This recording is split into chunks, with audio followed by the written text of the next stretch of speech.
yo perdí la pista de Alberto y seguramente él perdió la mía. Y para cortar, esta primavera pasada paré en Plasencia y pregunté en una tienda por Alberto. Plasencia no es una ciudad grande y Alberto tiene un montón de hermanos y con los apellidos González Casado, en esa tienda me dijeron, su hermana debe tener una tienda aquí cerca. La hermana está aquí delante y efectivamente dio la casualidad de que Alberto estaba en Plasencia en esos días. Lo llamó, nos vimos, yo no sé cuántos años habían pasado, yo pesaba 20 kilos más y Alberto estaba igual.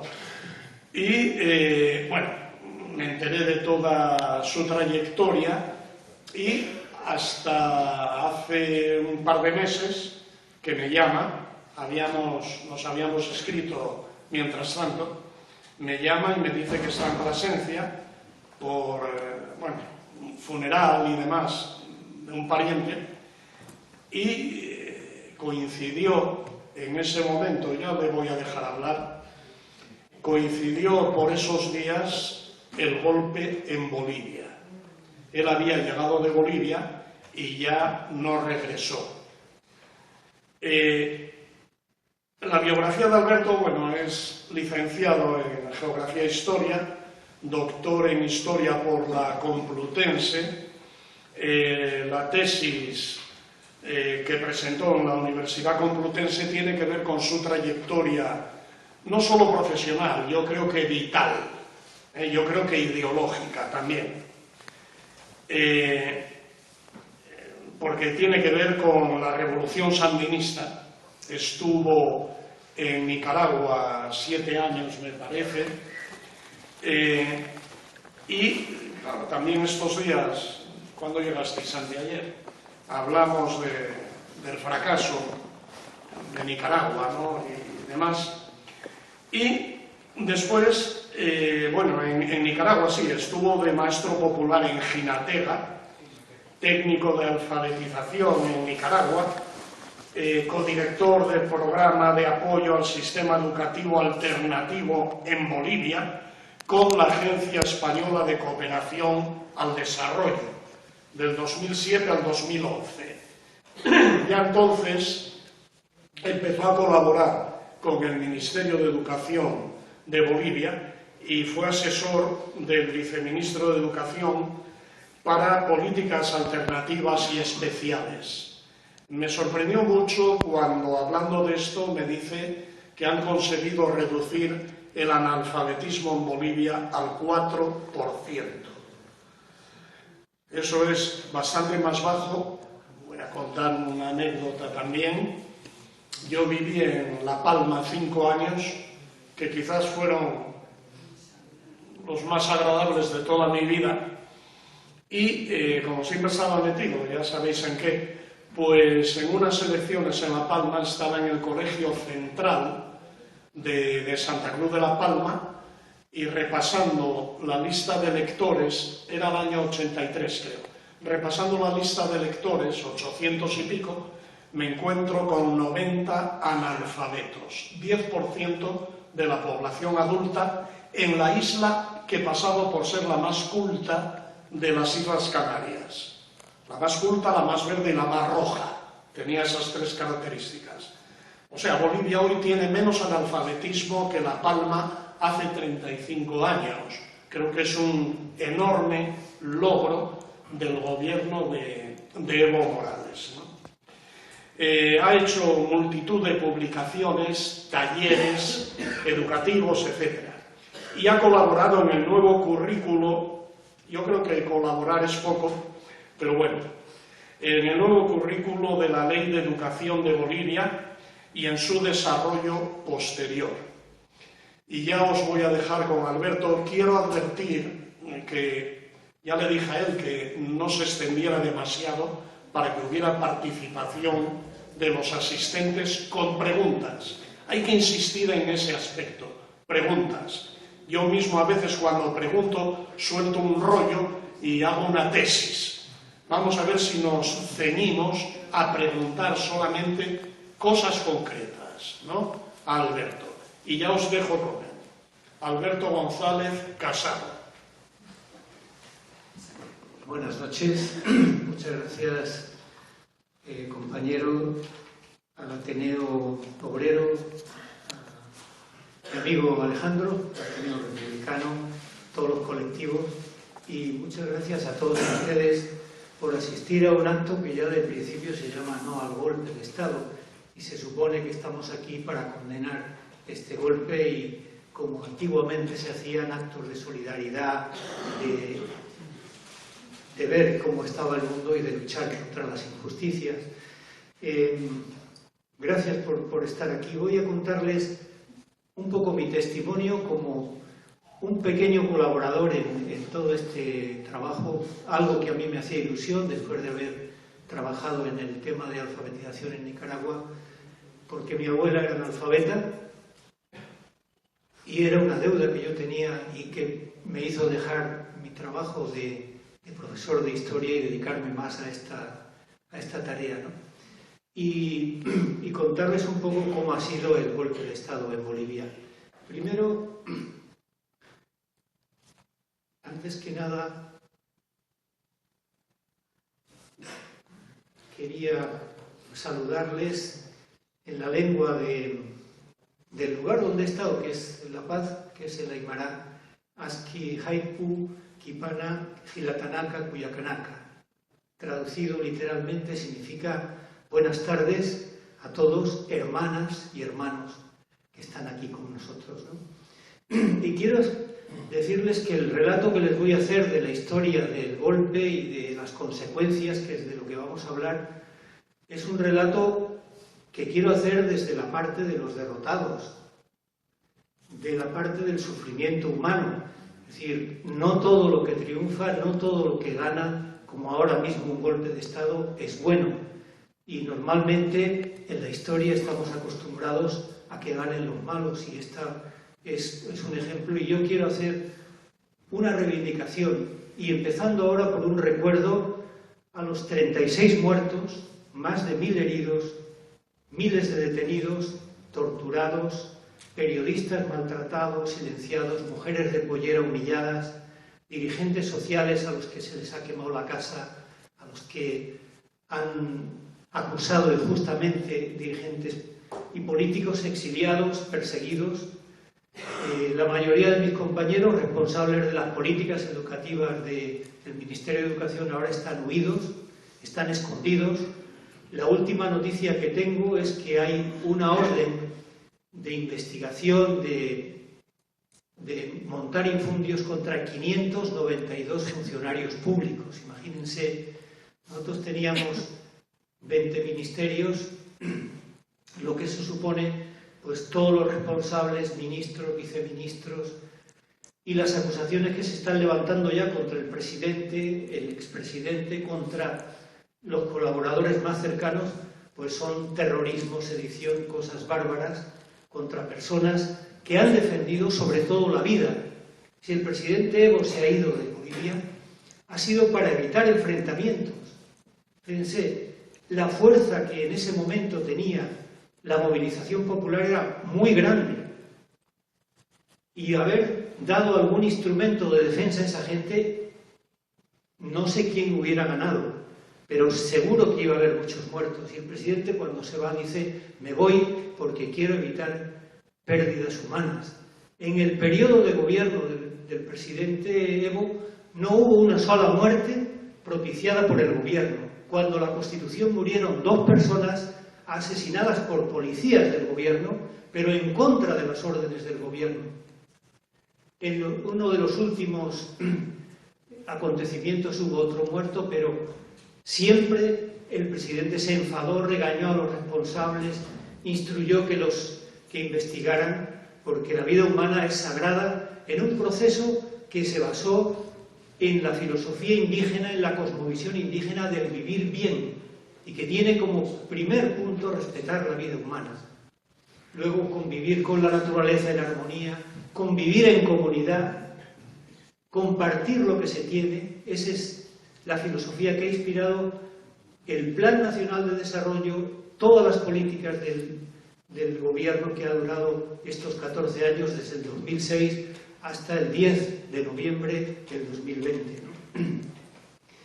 Eso también, empezar este acto expresando nuestro cariño, nuestra admiración por los pueblos indígenas originarios, así los conocemos allí, por el proceso de cambio y también por esa alternativa civilizatoria. Para nosotros es algo, una alternativa al capitalismo, ¿verdad? Una construcción que se iba haciendo de a poco, de una forma democrática. La revolución en Bolivia se llamó una revolución democrática y sin violencia, pero caminando poco a poco a este horizonte del vivir bien. Voy a empezar situándoles un poco rápidamente para que sepan dónde estamos. Bolivia tiene 1 millón, casi 100.000 kilómetros cuadrados, el doble y un poquito más de España, ¿verdad? Tiene 11 millones de habitantes, no tiene salida al mar, se lo quitaron a una guerra injusta las compañías inglesas en el siglo XIX y ni siquiera ha podido recuperar 1 kilómetro de paso que han pedido con toda la razón y toda la humildad del mundo, desde los 500 kilómetros de costa, pero la última reivindicación ante el Tribunal de la Haya fue 1 kilómetro de pasillo para poder sacar y entrar productos de la producción de Bolivia. Hay 36 naciones originarias, los más importantes son los quechuas, que viven en los valles, lo que ven ahí de Cochabamba, de Sucre, ¿verdad? En esa zona son 2,5 millones de personas que todavía tienen una referencia en el idioma quechua, que era el idioma del Imperio Inca, el idioma franco que iba desde el norte del continente hasta Chile. Después hay un grupo muy fuerte de Aymara, son 1,5 millones. La Paz es un territorio aymara, y el Alto, y toda la zona norte hasta el lago Titicaca, todo ese territorio, ¿verdad?, que se conserva mucho en el idioma, en las vestimentas.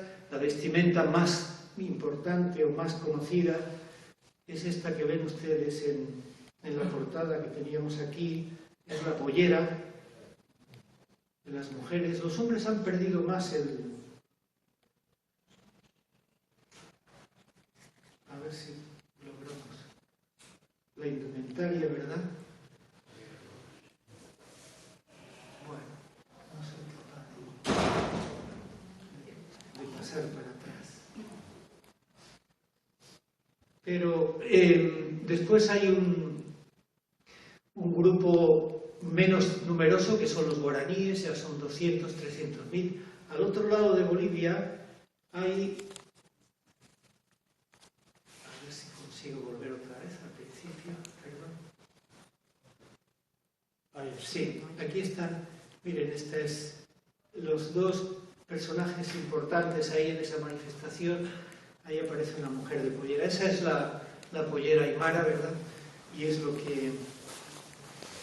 Tiene una presencia muy grande entre las mujeres indígenas en La Paz, a pesar de ser una ciudad que hoy recoge toda la administración política del país, ¿verdad? Pero toda la gente que trabaja en los servicios, en el cuidado, son mujeres de pollera.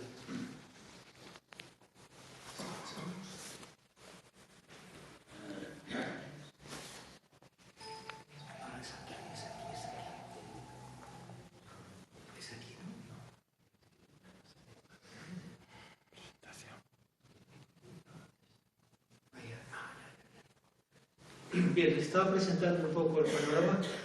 Bolivia es un país muy rico. Todo el mundo sabe que la cordillera de los Andes, en esa altura, es la que más minerales tiene. Es muy difícil saber qué riqueza hay.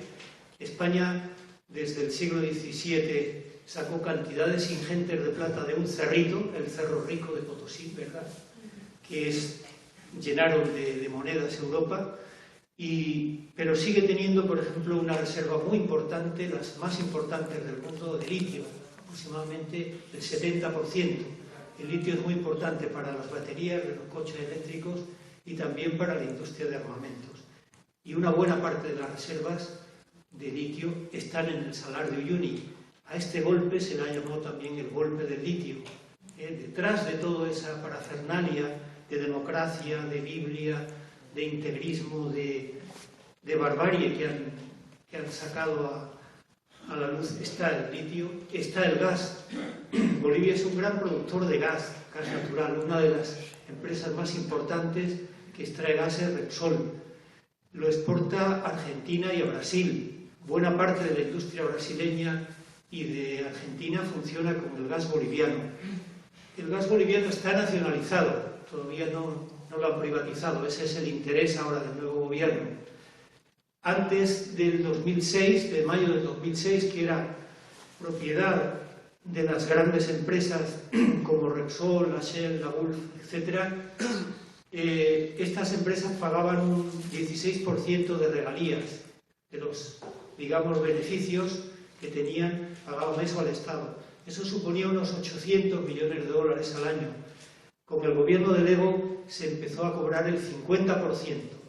Eso suponía ya cantidades de 2.000, 3.000 millones según el precio, y eso ha servido para que Bolivia tenga derechos a la salud, a la educación, al propio gas que no llegaba a las casas del boliviano y hoy llega a todos los sitios, al agua, a los servicios básicos de lo que llamamos el vivir bien. Bueno, y es un país que tiene una historia muy dura de exclusión indígena, que empieza con la colonia española.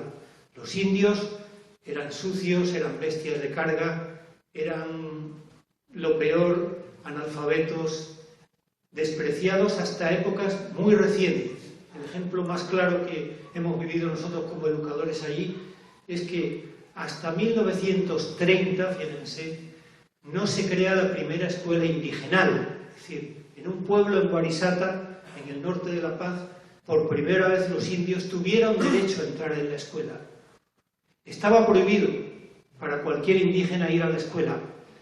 Los gamonales, los terratenientes de allí, decían que si entraban en la escuela podían reclamar sus tierras. Hay documentos antiguos que fueron recogiendo en ese momento, porque a los indios no se les quitó la tierra con la colonia española, se les metió en lo que eran las grandes haciendas, pero conservaron sus aldeas y para que se reprodujera la mano de obra mantuvieron propiedades cercanas a sus aldeas, ¿no? La encomienda permitió esa supervivencia del pueblo indígena y también de sus tierras y de su lengua y de su cultura, por eso han resistido hasta hoy, ¿verdad? Entonces, eso significaba en el siglo XIX. En el siglo XIX los liberales les quitaron las tierras. Como eran analfabetos, pudieron hacerlo sin ningún problema. Y los primeros movimientos de reivindicación de la educación que lo promovieron los propios indios, ¿verdad?, que en ese momento eran el 85% de la población, fue para reivindicar la alfabetización. Y se crearon escuelas ambulantes donde maestros iban enseñando en los pueblos a leer y a escribir a la gente. Y eso significaba también el derecho al voto, que no tuvieron hasta mucho después, ¿verdad? Esto ha llegado hasta ahora. En el fondo del golpe está el racismo. Tuvimos el primer presidente indio después de 500 años, 500 y pico años en el 2006, ¿verdad? En 2005 ganó las elecciones en diciembre. Y hasta ese momento los indios siguieron muy discriminados. Y en gobiernos democráticos, en gobiernos neoliberales, después de las dictaduras que terminaron en el 85, los indios no pisaban en las plazas de los pueblos. Los indios seguían en los autobuses, todavía yo he vivido eso, en los buses de Managua, los microbuses, como las mujeres de Mollera se las maltrata, se las insulta, a lo mejor porque ocupan un poquito más de espacio con sus faldas largas, ¿no? Y en los momentos, yo viví la campaña electoral última, ¿verdad? Un día cruzando una calle, un vehículo grande, un todoterreno, intentó pasar un paso de cebra cuando ya estaba el semáforo cerrado y se paró porque, bueno, vio que no podía pasar, pero iba conducido, manejado por una señora, al lado de una señora de pollera y una persona indígena, morena ahí, ¿no? Y entonces una señora blanca, ya estaban preparando todo este golpe, se ha puesto a insultarle, a decirle inútil, ignorante, bruto. Se le puede decir, bueno, usted se está pasando, pero esos insultos eran racismo y han estado prohibidos por las leyes que se hicieron en este momento y que se han reivindicado a los indios. El principal logro del proceso de cambio en Bolivia ha sido la dignidad.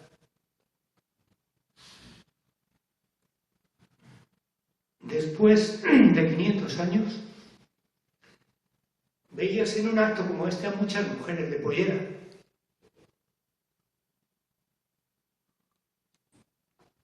Bien, esto ha sido la exclusión de los indios, algo tremendo y que sigue pendiente ahí en Bolivia, ¿no?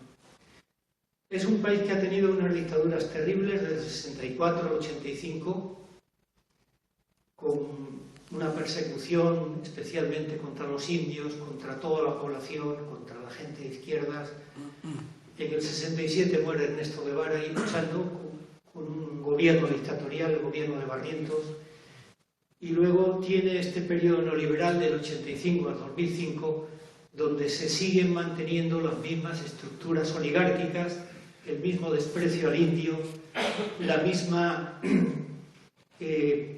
forma de repartir la riqueza, de excluir, y entonces es cuando viene el proceso de cambio, que es lo que ocurre en 2006 al 2019, que es un proceso liberador, un proceso que sobre todo devuelve la dignidad a los pueblos originarios, que aplica políticas muy razonables, muy de no enfrentamiento, muy de buscar la paz, muy de trabajar entre todos los bolivianos, muy de construir una nación con todo el mundo, los blancos también, los que quedan allí, los mestizos, la gente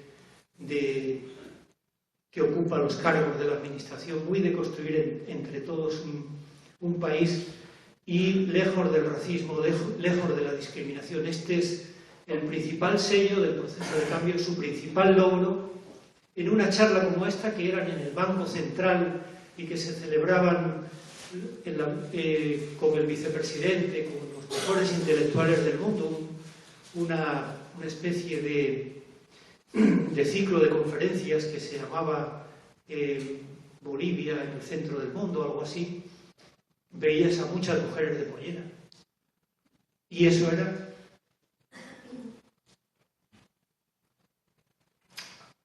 algo nuevo, algo que estaba rompiendo toda esa tradición de racismo, de persecución de los indígenas. Esta revolución, este proceso de cambio, fue un proceso indígena, popular, fue un proceso de ruptura del racismo, fue un proceso en el que el mayor logro fue ese, devolver la dignidad a los pueblos indígenas. Bueno, tengo que contarles cómo se produce este golpe. Vamos a entrar en esto, ¿verdad?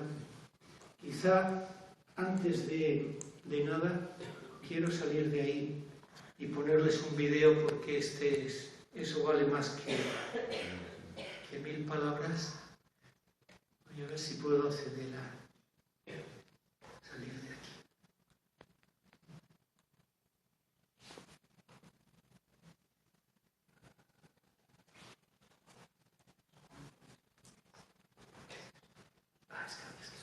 Sí.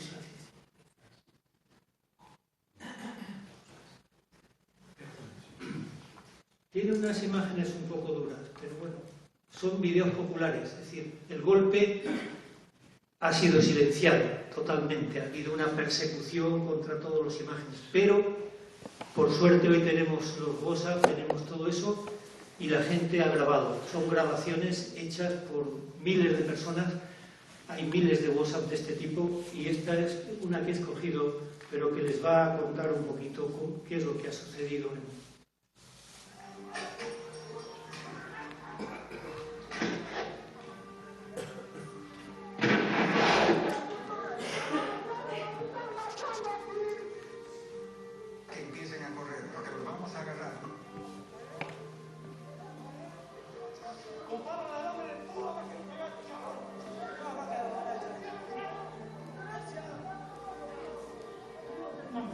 Nos están matando. 15 de noviembre, compañeros.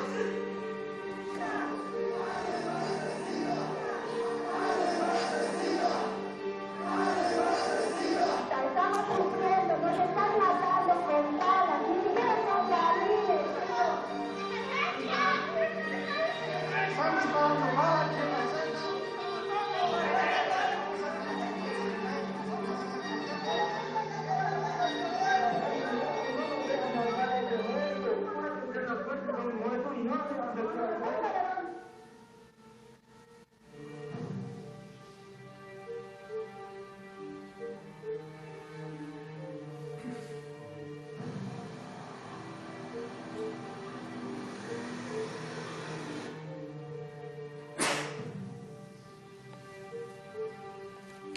Necesitamos ayuda internacional, la prensa no muestra lo que está pasando.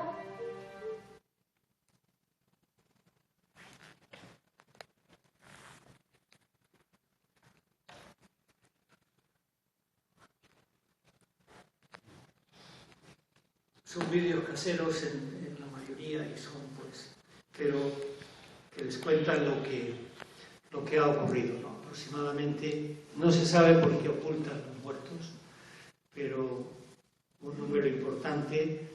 Y yo creo que los pueblos indígenas han reaccionado parando un poco esta matanza,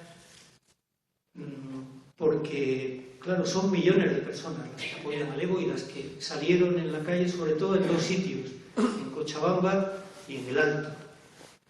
Y la matanza fue terrible, fue disparar directamente desde helicópteros, desde tiradores del ejército, ¿verdad?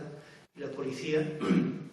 Y bueno, algo terrible que no, la gente no se sabe explicar, porque después de un proceso de cambio transformador, legal, con todas las de la ley, pues vino el golpe ha anulado, pues como ven, todas las garantías constitucionales, es un golpe militar, policíaco, oligárquico y muy cruel, muy cobarde. Todas estas manifestaciones eran de gente desarmada. O sea, esta que ven ahí al principio que expusimos, pues son basados en mentiras, en traición a los principios constitucionales, democráticos, y minuciosamente preparados desde hace mucho tiempo. El primer intento de golpe conocido lo protagonizó William Goldberg, que fue el responsable de la división del Kosovo y de algunas repúblicas en Yugoslavia. Goldberg fue el embajador de Bolivia hasta que fue expulsado en torno al... el golpe fue, ese primer intento de golpe fue en el 2000, empieza el proceso en el 2006, en 2008, ¿verdad? Y no hubo después no hubo después más representante norteamericano en el país, porque todos los que se propusieron eran golpistas, ¿verdad? Y fue un golpe que ya se venía, que estaban preparando desde hacía mucho tiempo por las oligarquías locales, con el gobierno de Estados Unidos, la Iglesia Católica, hay que decirlo, ¿verdad? Aunque siempre hay una parte que estuvo en contra, fundamentalistas evangélicos, militares, policías. No hubo fraude en estas elecciones. Hubo un error del gobierno de cortar esto de votos, en un momento el recuento de votos, pero después se han producido los recuentos ya con las papeletas, y lo que hubo fue un triunfo otra vez del gobierno del Evo, un triunfo holgado, o sea, muy cercano al 50%, no se sobrepasó, ¿verdad? Tenía que haber la segunda vuelta, pero con esa diferencia de más de 10 puntos podía pronunciarse ya el nuevo gobierno, y eso es lo que intentaron evitar y dar el golpe militar, ¿no? La OEA lo admitió ya después de haber promovido el golpe de Estado, haber sido una de las causantes y denunció las violaciones de derechos humanos, ¿no? El golpe se había preparado desde mucho tiempo. El golpe lo prepara la Embajada norteamericana, que son los directos responsables, con todas estas oligarquías locales, todos estos grupos fundamentalistas de la jerarquía católica, de también algunos evangélicos, y después los militares y policías que nunca fueron fieles al gobierno y que, bueno, permanecieron ahí porque los triunfos del Evo fueron apabullantes. El primero no fue tanto al principio, todavía estaba en la disputa, pero luego en 2 elecciones después fueron del 62% y del 67% alguno. Cuando dieron el golpe militar, un golpe en el año 2008, que quisieron quitar al gobierno, fue apoyado por todo el conjunto de América Latina, ¿verdad? Y ahí salió ese porcentaje que se tenía y ese respaldo que impidió que se... Ahora estábamos menos fuertes, ¿verdad? No hubo ya respaldo, ya había muerto Chávez, ya había menos países, solo la Cristina en Argentina tenía todavía alguna representación, pero no fue posible parar el golpe, ¿no? El golpe anuló las garantías constitucionales, el derecho a la vida, los derechos humanos, la libertad de expresión, de reunión, de manifestación de las personas y los pueblos. Ahí tienen una foto muy significativa del gobierno de Evo arriba y del gobierno militar de la señora Áñez abajo, ¿no? Los indígenas, los campesinos, los trabajadores eran la parte esencial de nuestro gobierno, y ahí ven sobre todo a los militares andando. Fue un golpe contra el indio, fue un golpe racista, fue un golpe discriminador, colonialista, para acabar con la dignidad de los pueblos. Nunca lo toleraron, de hecho. Estuvieron callados porque las mayorías eran apabullantes, ¿verdad? Y es un golpe contra su derecho a la vida, a expresarse, a organizarse, a tener su cultura, sus territorios.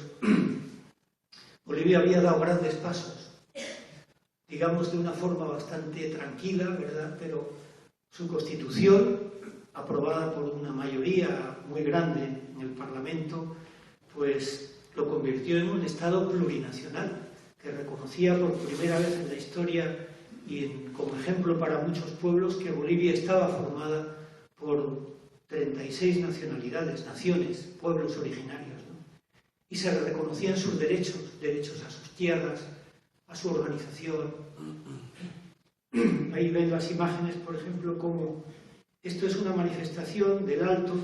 Tuvieron que bajar con 6 ataúdes para mostrar al mundo que había habido una matanza en el Alto, ¿verdad? Porque nadie sabía. Y a partir de ahí empezó a saberse en el mundo que, y esta es la manifestación de los ataúdes, una manifestación masiva del Alto de indios, y son reprimidos también por la policía, ¿no? Es un golpe sobre todo contra el proceso de cambio, contra el Estado plurinacional. Esto fue un atrevimiento, decir somos un Estado plurinacional, reconocemos a 36 países, 36 naciones originarias que tienen derecho a sus tierras, a sus territorios, que tienen derecho a su organización, a sus lenguas. Fue un proceso también con sus fallos, con sus errores, ¿por qué no decirlo, verdad? Todo el mundo en un momento dado pues se equivoca. Gobernar desde el 2005 hasta el 2019, ¿verdad? Pues es un periodo largo, un periodo tremendo, pero bueno. Y con transformaciones fundamentales en salud, en educación, con una reducción drástica de la pobreza. La pobreza en Bolivia ha pasado de un 50% en general a menos del 20%, y la pobreza extrema, que es la más dura, la más de carecer de lo más indispensable, pues ha pasado a un 10% o algo así. Todavía es bastante, ¿verdad? Pero ha sido un esfuerzo muy importante para acabar con la pobreza en el país, ¿no? Una constitución que entregó derechos a los trabajadores, a los campesinos, a las mujeres, a los indígenas. Y es el golpe del litio, ¿no? Esta es la principal riqueza ahora en estos momentos. Es un golpe contra el control de los recursos naturales por el pueblo. Estos recursos estaban en manos del pueblo, estaban bien defendidos, estaban explotándose ya. Bolivia estaba empezando a producir baterías de litio. Y un golpe contra una Bolivia digna, soberana, productiva. Bolivia es un país que se autoabastecía para comer muy bien, que había nacionalizado y había garantizado derechos humanos fundamentales, a la salud, a la educación, a las comunicaciones, con ese horizonte de vivir bien, que es la filosofía de los pueblos indígenas, vivir bien en comunidad, en armonía con la madre tierra. Fue un periodo de mucho avance económico. Ahí ven el incremento en el PIB del 400%. Bolivia era el país que más iba a crecer. Digo iba porque este año ya no va a crecer. Este año en las previsiones, porque era un país bien administrado. Ahí ven una detención en un puente a la entrada de Cochabamba, después de una manifestación grande donde hubo bastantes muertos. El golpe es un golpe de nuevo cuño, es un golpe que combina este pronunciamiento militar con guerras psicológicas, con desestabilización social, con actividades paramilitares, con formas nuevas, tecnológicas, comunicacionales, ¿no? Se cierran los medios, por ejemplo, ahora han cerrado todos los medios que había favorables al gobierno. Incluso antes del golpe de Estado ya los tenían tomados, ¿verdad? Persiguiendo a los periodistas. Han metido en las redes 1 millón de tweets falsos. O sea, uno entra ahí a las redes sociales y encuentra miles y miles metidos en connivencia con las grandes compañías, pero pagados por el gobierno de Estados Unidos y el nuevo gobierno, ¿no? Y tweets falsos por el contenido y la identidad contra el proceso de cambio. Ahí tengo un ejemplo. Yo tengo un amigo que se llama Giovanni Samanamut, que era viceministro en el Ministerio de Educación de Universidades, de toda la parte de educación superior. El Giovanni ya trabaja en la universidad, es un buen intelectual, y ahora pues aparecen en las redes este tipo de cosas. Este tipo, dice, es Giovanni Samanamut. Parecía un retrato, lo he quitado yo pero dice un comunista recalcitrante, lo cual es mentira. Giovanni es sobre todo un indigenista. Allí hay las dos corrientes. El proceso de cambio en Bolivia es muy plural. No es tan homogéneo como nosotros, que caminamos mucho por el socialismo, el anarquismo, ¿verdad? Ahí hay mucho indigenismo que tiene otra red, otra concepción diferente del mundo que el socialismo, pero que ha caminado en común. El gobierno de Evo ha juntado estas cosas, ¿verdad? Ha conseguido este apoyo. Pues es mentira que sea comunista, dice recalcitrante, está repartiendo dinero. El pobre Giovanni trabaja ahora, se gana la vida de profesor en la universidad, es un buen profesor, pero no tiene un duro que yo conozca, ¿no? Dice, viralicen para que lo agarren y expliquen dónde tiene ese dinero. Pues, es un golpe desestabilizador que, basado en todas las estrategias nuevas de desestabilizar, con actividades paramilitares en la calle, con recursos tecnológicos, son golpes totales que usan todos los medios para acabar con los procesos de cambio, ¿no? El resultado pues se acaba con el respeto a la vida humana. Contamos 36 muertos, no se sabe muy bien, porque en estas manifestaciones, ahí veíamos una imagen antes donde un policía se niega a entregar el cuerpo a una señora, ¿no? 1000 heridos, miles de detenidos y desaparecidos, torturados, exiliados. Los que han podido salir se han ido, ¿verdad? Con mucho problema. Mi compañero el viceministro de Educación Alternativa, con el que yo trabajaba de asesor ahí en ese viceministerio, ¿verdad? Pues es un maestro que ha estado toda la vida allí, y entonces todos sus amigos, todas sus relaciones está huido, está clandestino, pero su esposa, que es maestra y trabaja y no puede perder su trabajo, está allí. Y sus hijas, pues alguna está fuera ya trabajando, pero imagínense, además, después de haber hecho una gestión honesta, bueno, yo pongo la mano en el fuego porque yo he trabajado ahí en esa oficina durante estos años, de una gestión impecable. Ahora les van a acusar de cualquier cosa para meterlos en la cárcel y echarlos presos, ¿no? Y entonces, bueno, pues la libertad de expresión se ha acabado, se ha perseguido, encarcelado a periodistas, no hay una sola voz discordante, están todos los periódicos ocupados, personas de la oposición. A cualquiera que detienen en la calle, lo primero que hacen ahora es revisarle el móvil, celulares, pongo yo aquí, que es la forma de hablar nuestra. Es el país del silencio ahora, ¿no? Con formas muy ladinas, muy extrañas de controlarlo. Aparentemente dicen, no, se puede hablar, han mantenido una ficción ahí de Parlamento, pero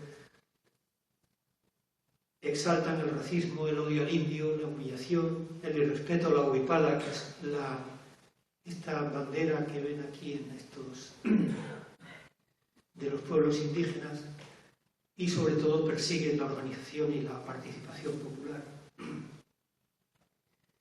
Bueno, yo quería plantearles una serie de preguntas, porque me parece que una charla no puede terminar con solamente un adoctrinamiento o una exposición así, sino, bueno, preguntarnos qué se pierde, qué retos se plantean.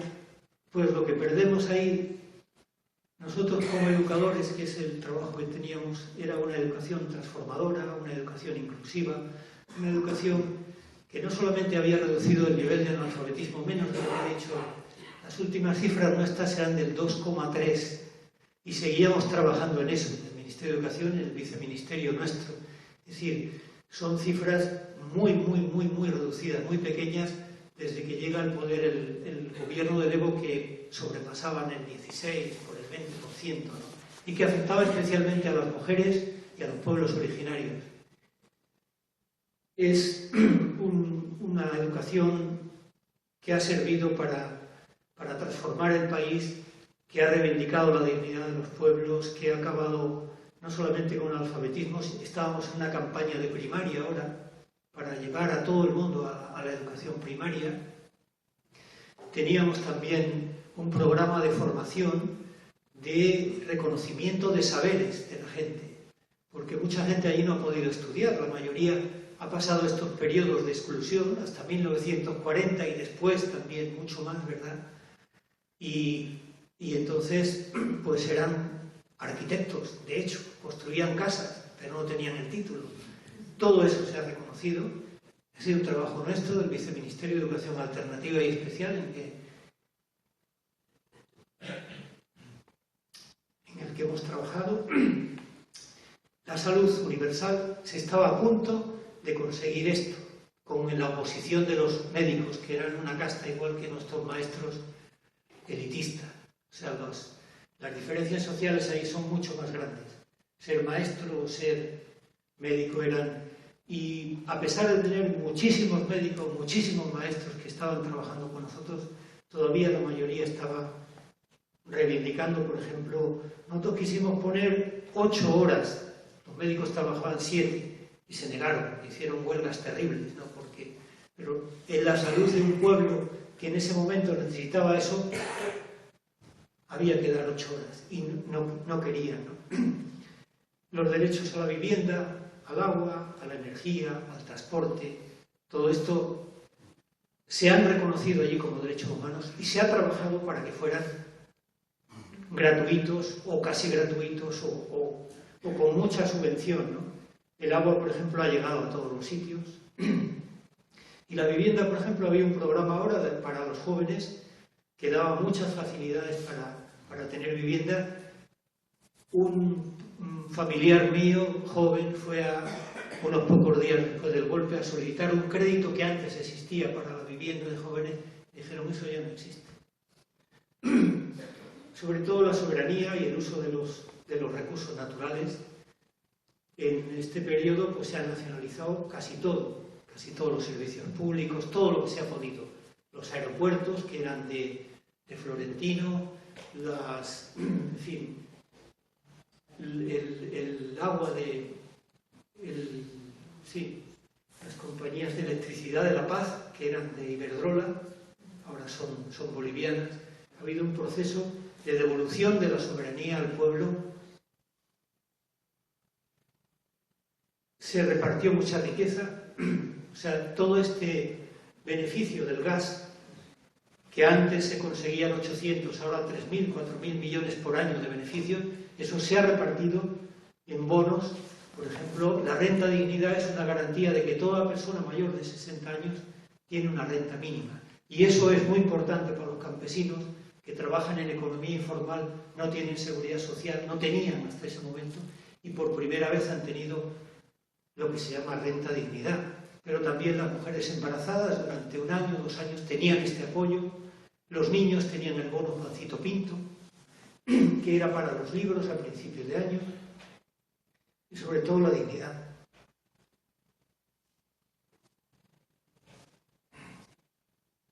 Las lenguas, la cultura, las culturas, la tierra, los territorios indígenas.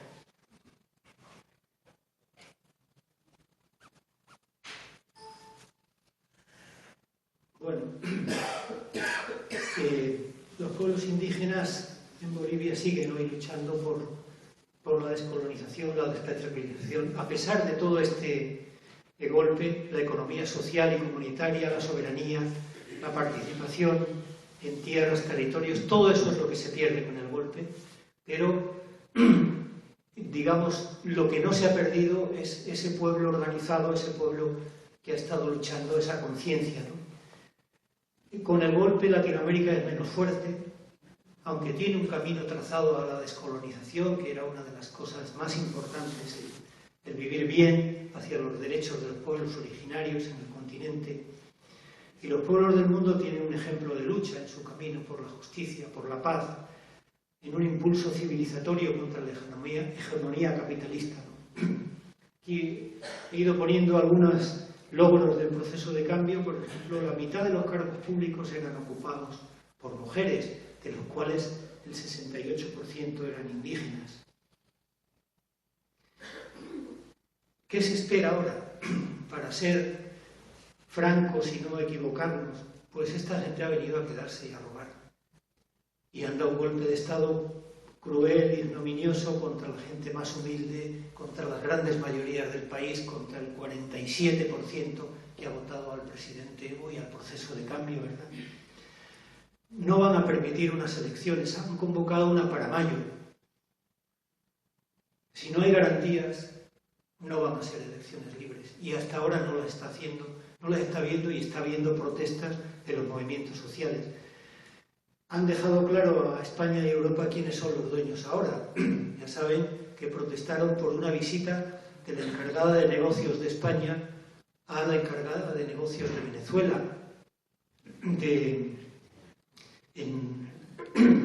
de México, que es quien está asilando a más gente, ¿no? La Embajada de México ha acogido bueno, la Embajada de Venezuela la cerraron el primer día, ¿no?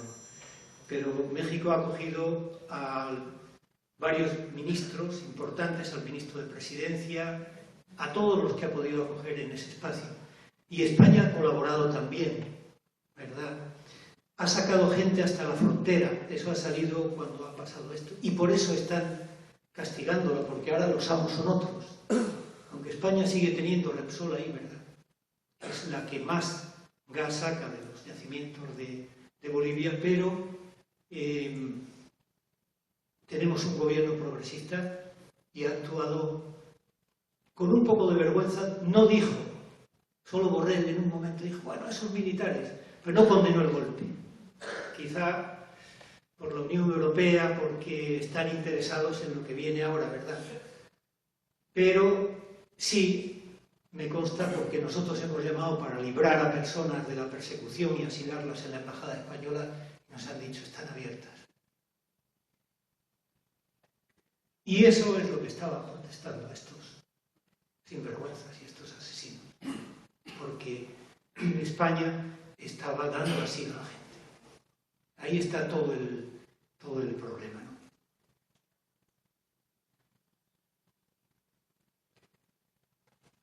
La resistencia es y ha sido fuerte, a costa de muchas vidas de indios. O sea, no crean que porque se haya silenciado y no se haya hablado más del golpe es porque no ha habido.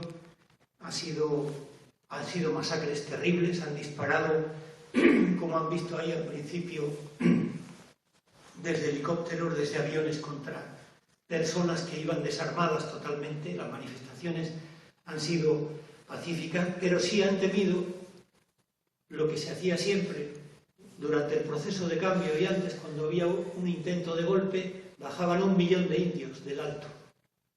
Se juntaban en el altiplano, llegaban hasta ahí y llegaban hasta La Paz.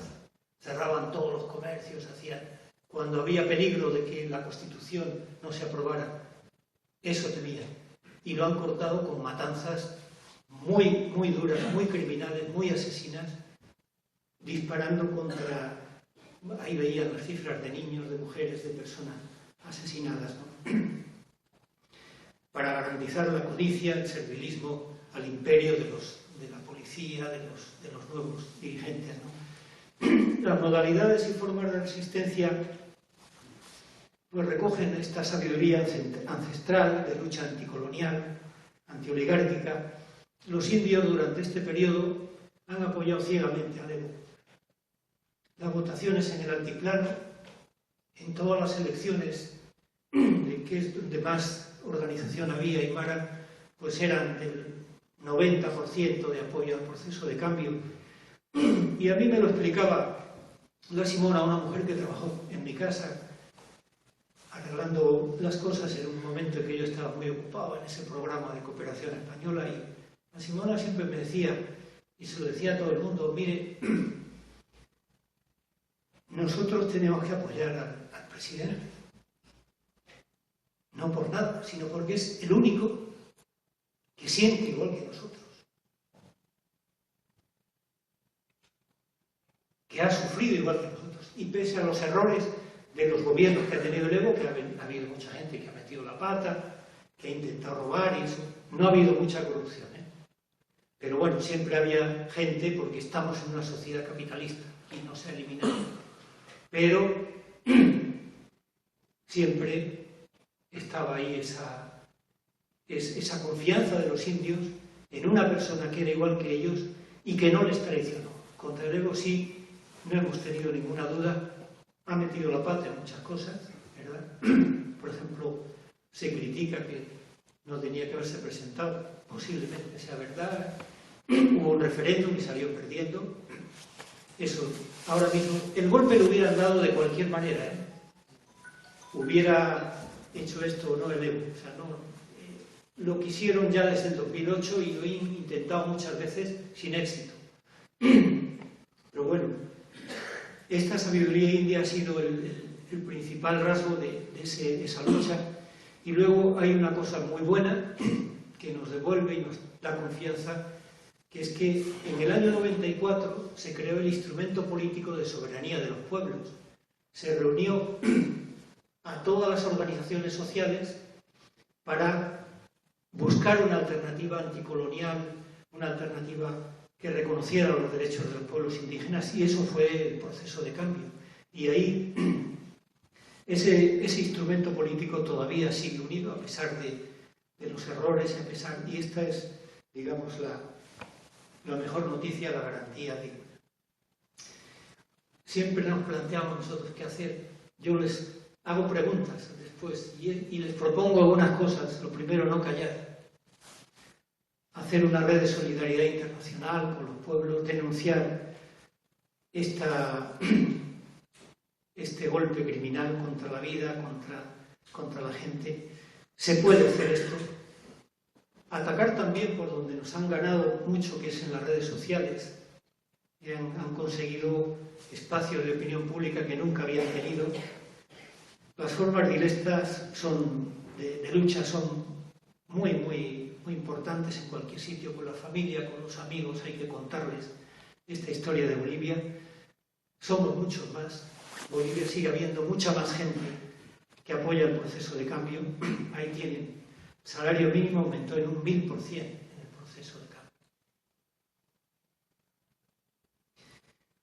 Y algunas preguntas ahí que yo les hago, pues, bueno, cómo encarar el capitalismo desde las organizaciones de los pueblos, recreando el bien común, cómo articularnos las organizaciones y la solidaridad entre los pueblos, cómo aprovechar las experiencias, cómo ganar la batalla de la educación. Esa todavía no la hemos perdido, ahí está. Cómo gestionar la información al servicio de los pueblos. Y recupero esta manifestación que hubo hace poco aquí en Gijón, muy bonita y nada, despedirme con esta frase: seguimos juntos en la lucha por las transformaciones sociales y políticas con los pueblos del mundo. Yasoropay Tuicha es guaraní, es gracias, Yus Pagara es aymara, gracias también, y que el mañana esté hecho de nuestros sueños. Muchas gracias.